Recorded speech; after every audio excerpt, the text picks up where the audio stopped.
So some of you really dislike seeing words in your math problems, and some of you really find that this is the time when you're like, finally, I see how this could be used, and it really does help it make more sense. And so here we're going to write some equations from situations, but we're specifically going to write these equations so that they're in slope-intercept form, and very much that per minute, per day, each hour, those kind of things that we have written and used equations and used that previously is going to be helpful. You know how usually I write like x equals something, so here we go. Let x represent the number of minutes and y is the total cost. But keep in mind it's going to go like this. So basically for part 1, we're writing an equation. We just have to decide which one is the m and which one is the b. So y equals, so we have a $3 fee for pickup and 20 cents per minute.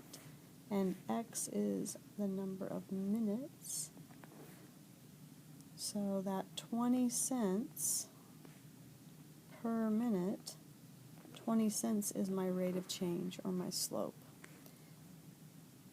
The $3, like our old starting point we talked about before, the $3, yeah, it's the starting point. At 0 minutes, just for showing up to pick you up, at 0 minutes they're already charging you the $3. It's the one-time fee. And then we could use that equation now. And then if I asked you, if you rode in the taxi for 20 minutes, how much was your bill? Well, this says 20 minutes, so it is an x. So our total bill, we would do 0.20 times 20 plus 3 to get 7. So $7. So first we're writing an equation. It's going to be in slope-intercept form. Then we're going to be given some more information that we can plug in either for the x or we could plug in for the y, depending, maybe we know how much the bill was and we wanted to know how many minutes we were in the taxi. So we have a couple examples here. There was one.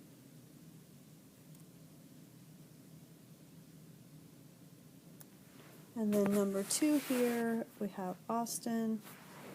Again, we have x is the number of hours, whereas it was minutes before, and y is the total cost.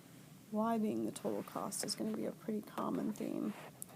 So again, y equal, we have two numbers in here, 30 per hour, $155 worth of parts. So if x is the hours, this 30 is our slope that goes with the x. And then the 155 for the parts, we only get charged that one time. We don't get charged that for every hour he's working. So that's our overall equation. And then we have a part 2 that says if Austin worked for 3 hours, again, x is hours, so this is an x. This is telling us find the y when x is equal to 3. So we're going to plug 3 in for x. So I've got 90 plus 155, so $245 would be the bill.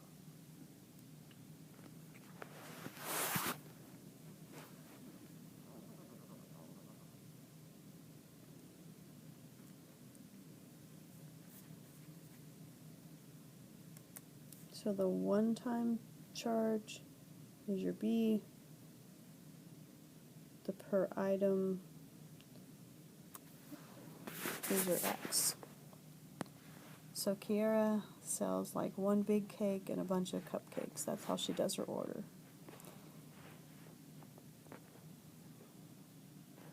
So 25 cupcakes, and we are also to assume we're getting a specialty cake, if that's not obvious.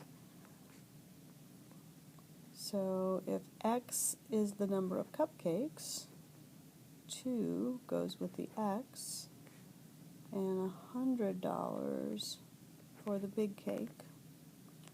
Notice she's really not interested in selling just cupcakes for $2 a piece. She'll just do that if she's charged you $100 for a specialty cake. So the total cost here would not just be the 25 times 2. We also are to be assuming that we had to order a specialty cake. So 2 times 25 plus 100, so total we would have spent $150.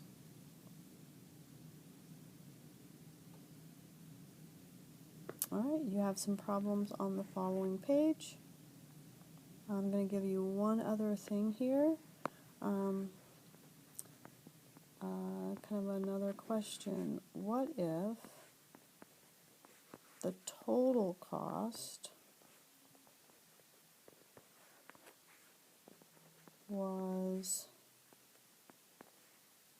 $220?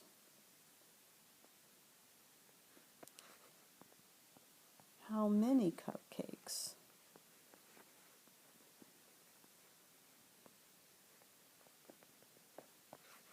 did you buy?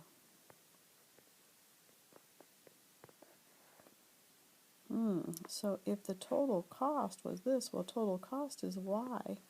So then 220 would go here for the Y. And notice I would be going back to using that original equation. I wouldn't use the X, the 25. I would use 220 and leave the X as an X because that's what we're looking for.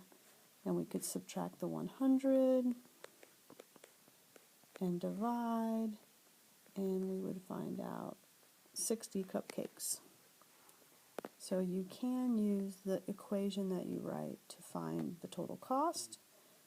If you knew the total cost, you could also use it to find